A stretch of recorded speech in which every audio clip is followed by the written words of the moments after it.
সুপ্রিয় শিক্ষার্থী বন্ধুরা, আসসালামু আলাইকুম। এই ভিডিওতে আমি 6 এর বিভাজ্যতা নিয়ে আলোচনা করব। চলো তাহলে শুরু করি।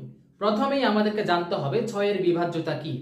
6 এর বিভাজ্যতা হচ্ছে কোন সংখ্যাকে যদি 2 এবং 3 দিয়ে নিঃশেষে ভাগ যায় তবে সংখ্যাটি অবশ্যই 6 দ্বারা নিঃশেষে বিভাজ্য হবে।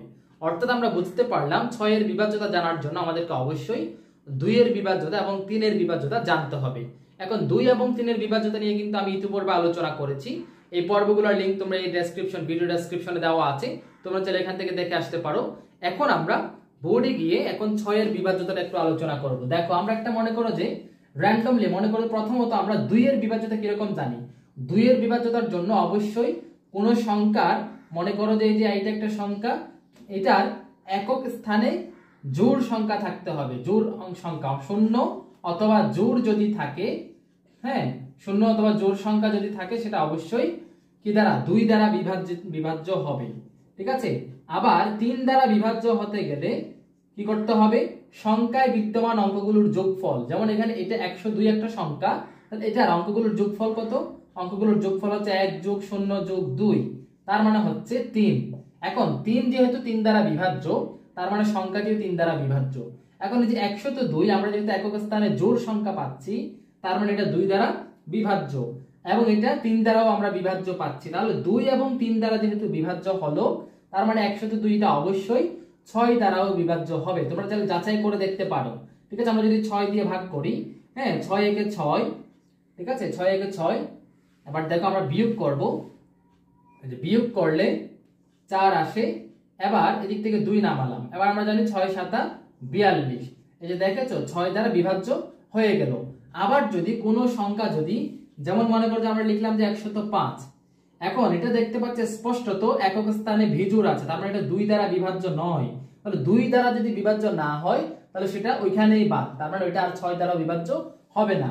তার মানে 6 দ্বারা বিভাজ্য হতে গেলে 2ও কনফার্ম হতে হবে, 3ও কনফার্ম হতে হবে। যদি 2 এবং 3 দ্বারা নিঃশেষে বিভাজ্য হয় তাহলে সেটা অবশ্যই 6 দ্বারা অবশ্যই কি হবে, নিঃশেষে বিভাজ্য হবে। আশা করি তোমরা বুঝতে পেরেছো। এবার আমরা স্থানীয় মানের সাহায্যে 6 এর বিভাজ্যতা একটু আলোচনা করব। ঠিক আছে, এবার আমরা স্থানীয় মানের সাহায্যে আলোচনা করব। যেমন দেখো আমি এখান থেকে এই সংখ্যাটা নিচ্ছি 3 5 1 6, 3 5 1 6। আচ্ছা প্রথমত বলো তো এটা কি 6 দ্বারা বিভাজ্য? 6 দ্বারা বিভাজ্যতা দেখার জন্য এটা কি কি জানতে হবে? আমরা প্রথমত যেহেতু একক স্থানে 2 এই যে জোড় সংখ্যা পাচ্ছি, এটা অবশ্যই 2 দ্বারা বিভাজ্য। তাহলে 3 দ্বারা যাচাই করার বাকি আছে। এখন 3 দ্বারা যাচাই করলে করতে পারো যে 3 যোগ 5 যোগ 1 যোগ 6 সমান কত? 3 5 হচ্ছে 8, 8 একে 9, 9 আর 6 হচ্ছে কত? 15। তাহলে 15 অবশ্যই 3 5 আর 15 যায়, তার মানে এটা 3 দ্বারা বিভাজ্য।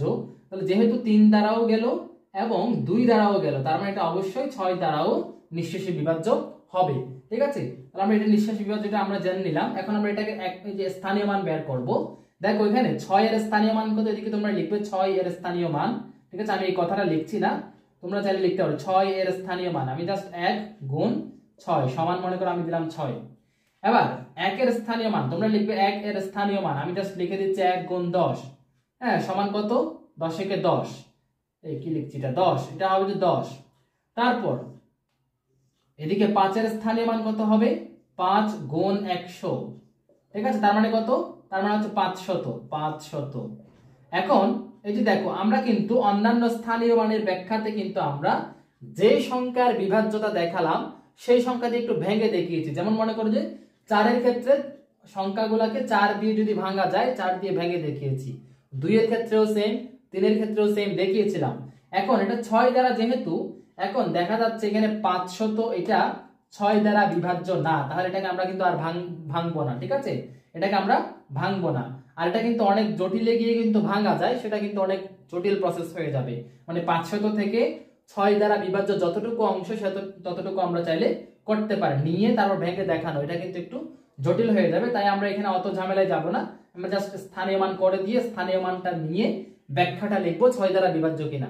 ঠিক আছে, তাহলে আবার দেখো 500, তারপর 3 এর স্থানীয় মান কত? 3 গুণ এটা যেহেতু হাজারের স্থান তাহলে 1000 সমান এটা কত? 3000।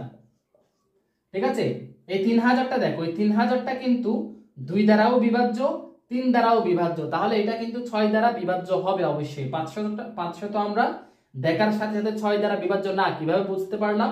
কারণ এখানে অঙ্কগুলোর যোগফল কিন্তু 5ই পাবো আমরা, 5 যোগ 0 যোগ 0 5ই পাচ্ছি।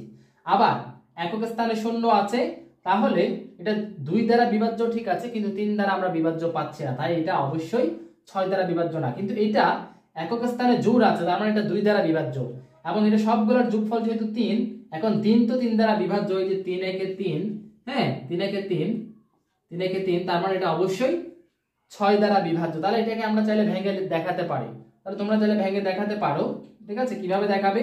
প্রথমত মনে করো তোমরা এটাকে এরকম 3000 লিখেছো, তো 3000 লিখে না লিখে এই যে 1000 কে ভেঙে দেখাতে পারো। আচ্ছা 1000 তো যাচ্ছে না, 3000 কে আমরা দেখাই। মনে করো 3000 কে আমরা এখন 6 দিয়ে ভাগ করব, ঠিক আছে?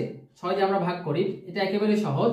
দেখো 5 6 30, এবার শূন্য একটা নামালাম, হ্যাঁ চাইলে যে 6 এর 0 এর একটা নামটা আছে, 6 এর 0 0, ঠিক আছে? আবার আরেকটা 0 নামালাম, যে 6 এর 0 0, ঠিক আছে? তাহলে কতবার গেল? 500 বার। তার মানে আমরা এখানে চাইলে 500 গুণ 6 লিখতে পারি। তার মানে এটা জাস্ট বোঝাতে চাচ্ছে এটা 6 দ্বারা বিভাজ্য। কেন? কারণ কোন সংখ্যার সাথে যদি গুণাকারে থাকে, যেমন এটা 500, এটা গুণাকারে আছে, এরকম গুণাকারে থাকা মানে এটা অবশ্যই 6 দ্বারা বিভাজ্য, মানে এই সংখ্যা যেটা পাবো গুণ করে সেটা অবশ্যই 6 দ্বারা বিভাজ্য, ঠিক আছে? এরকম যতটুকু অংশ গুণাকারে থাকবে সেটা অবশ্যই ওই সংখ্যাগুলা দিয়ে নিঃশেষে বিভাজ্য বোঝাবে। যেমন মনে করো একটা সংখ্যা এরকম আছে, ঠিক আছে? মনে করো 21, এই পুরো সংখ্যা যেটা পাবো আমরা সেটা অবশ্যই 6 দ্বারা বিভাজ্য হবে, কারণ এগুলা গুণাকারে আছে। এই পুরো সংখ্যাটা শুধু যে 6 দ্বারা নিঃশেষে বিভাজ্য হবে তা কিন্তু না, এটা কিন্তু 8 দিয়েও নিঃশেষে বিভাজ্য হবে। এই পুরো এই যে পুরো গুণফলটা 21 দিয়েও কিন্তু নিঃশেষে বিভাজ্য হবে, কারণ এগুলো গুণাকারে আছে। তাহলে এখানে আমরা এই বিষয়টাই দেখালাম জাস্ট। এবার আমরা ব্যাখ্যা লিখতে পারি। ব্যাখ্যা লিখবো যে আমরা লিখবো যে এখানে, হ্যাঁ দেখো যে এখানে সংখ্যাটির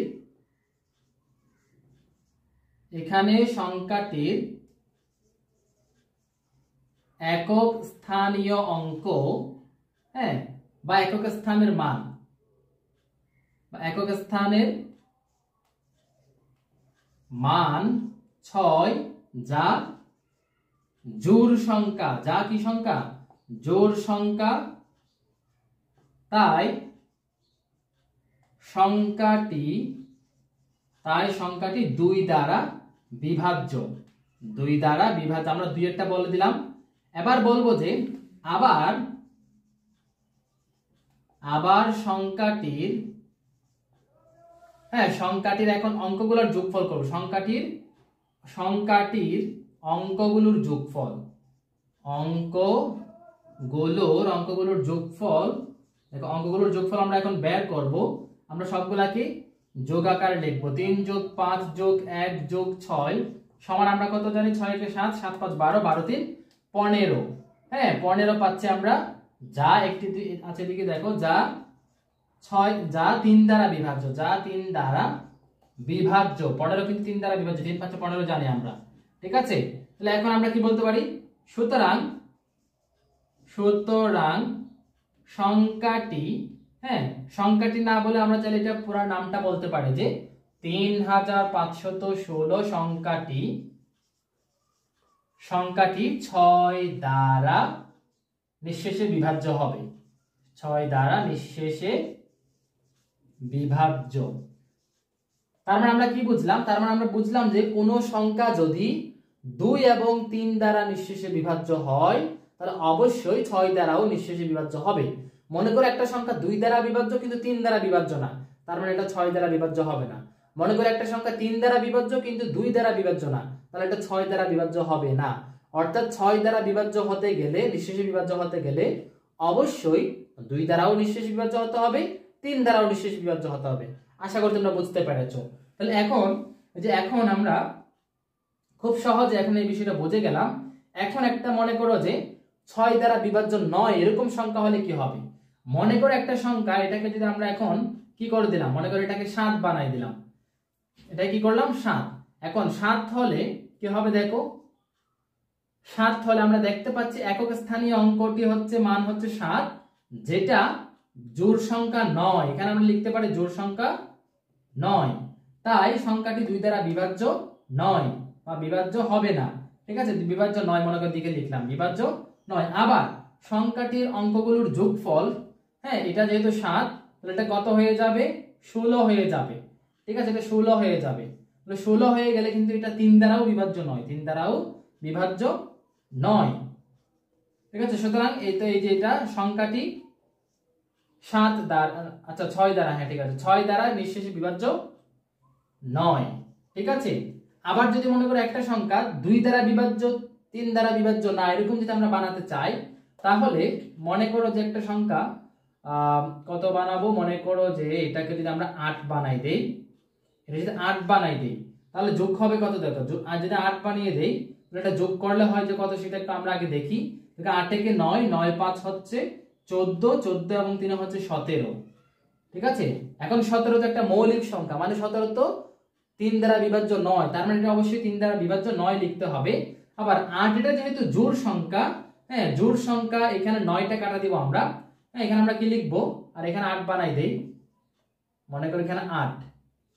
ঠিক আছে, তাহলে আমরা কি লিখবো, যে একক সংখ্যাটির একক স্থানের মান 8, যা জোড় সংখ্যা, তাই সংখ্যাটি 2 দ্বারা বিভাজ্য, এখানে লিখবো যে আমরা 2 দ্বারা বিভাজ্য। ঠিক আছে, আবার সংখ্যাটির অঙ্কগুলোর যোগফল এটা পাচ্ছি, যেটা যোগফল 17, যা 3 দ্বারা বিভাজ্য নয় আছে। তাহলে যেহেতু দেখো, যেহেতু এবার আমরা এখানে লিখবো যে যেহেতু, আচ্ছা ওই কথাটা একটু আমি লিখে দেই, দেখো যেহেতু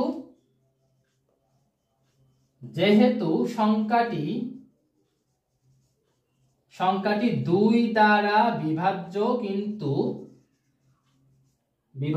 কিন্তু 3 দ্বারা বিভাজ্য নয়, 3 দ্বারা বিভাজ্য নয়। ঠিক আছে, সুতরাং সংখ্যাটি